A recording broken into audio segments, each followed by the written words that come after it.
Audio 2 पुस्तक गायत्री के 14 रत्न। लेखक परम पूज्य गुरुदेव पंडित श्री राम शर्मा आचार्य। वह समदर्शी और न्यायकारी है। सभी पुत्र उसे परम प्रिय हैं और सभी समान हैं।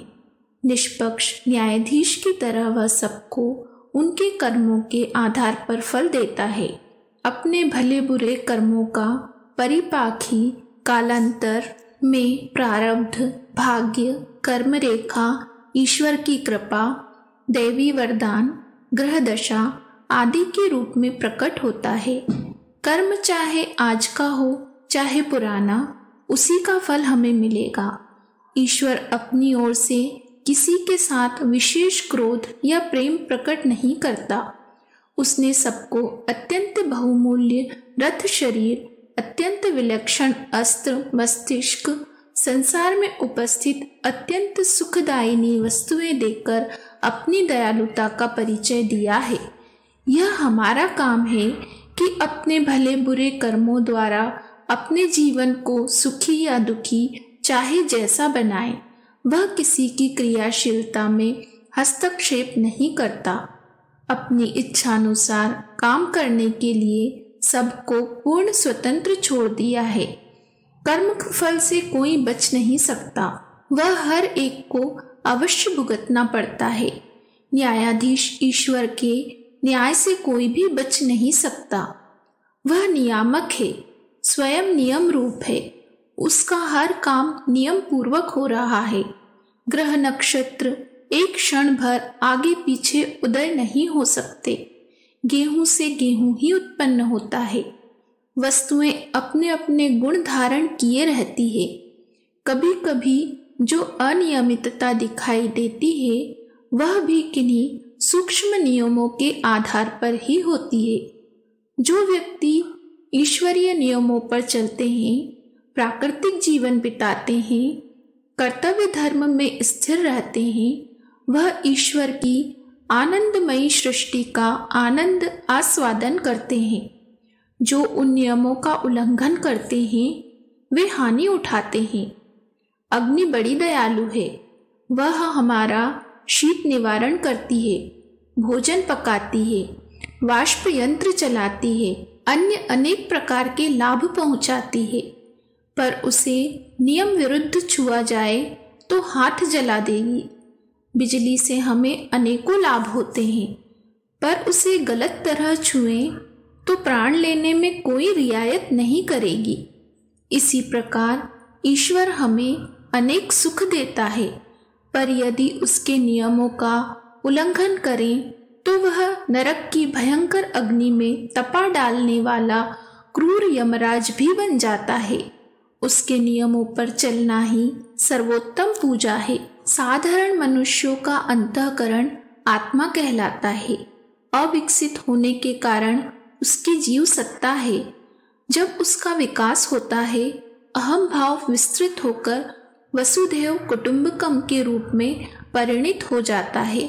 सब अपने आत्मीय दिखाई पड़ने लगते हैं। सब में आत्मा और आत्मा में सब समाये हुए दिखाई पड़ने लगते हैं। तो वह लघु आत्मा परमात्मा महात्मा बन जाता है। विश्व की समिष्ट आत्मा ही विश्वात्मा या परमात्मा है। इसे ही समाज पुरुष, विराट भगवान, जनता जनार्दन आदि नामों से भी पुकारते हैं। विश्व मानव की उपासना, समाज पुरुष की सेवा, भगवान ओम की ही आराधना है।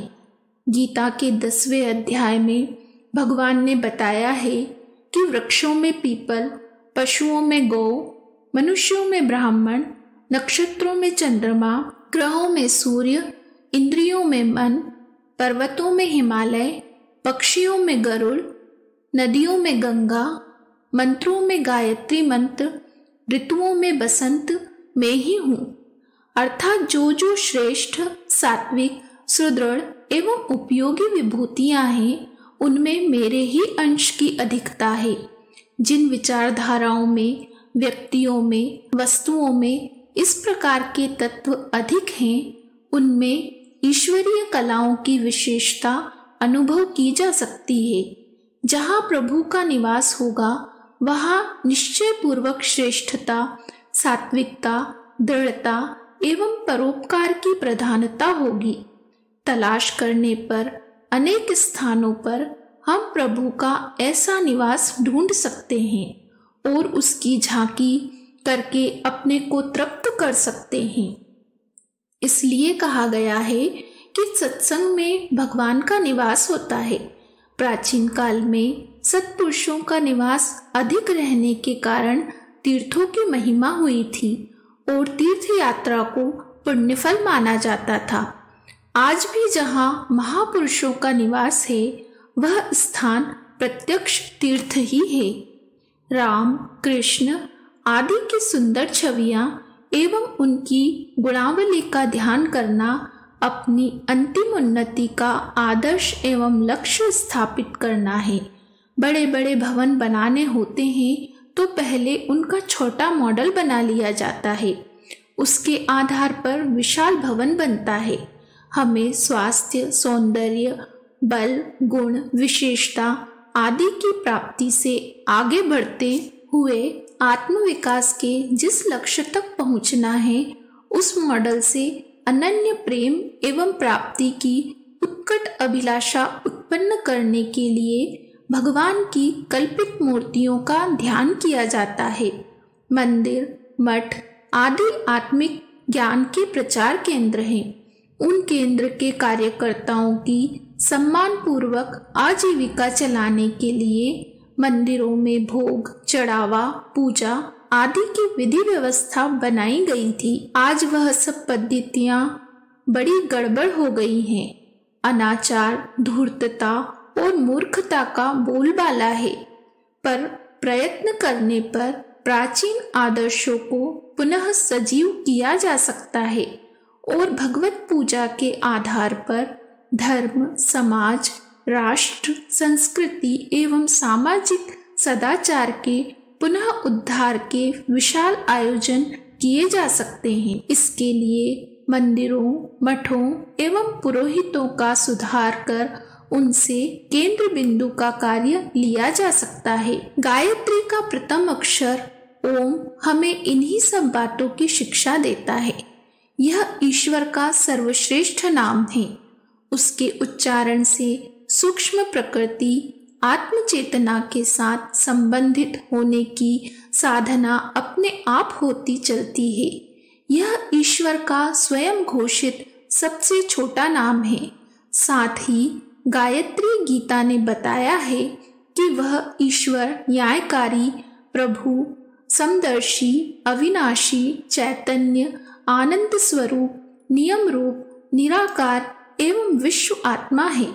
इन नामों में जो महत्वपूर्ण तत्व ज्ञान छिपा हुआ है उसे जानकर उसको आचरण रूप से लाकर हमें ओम की उपासना करनी चाहिए।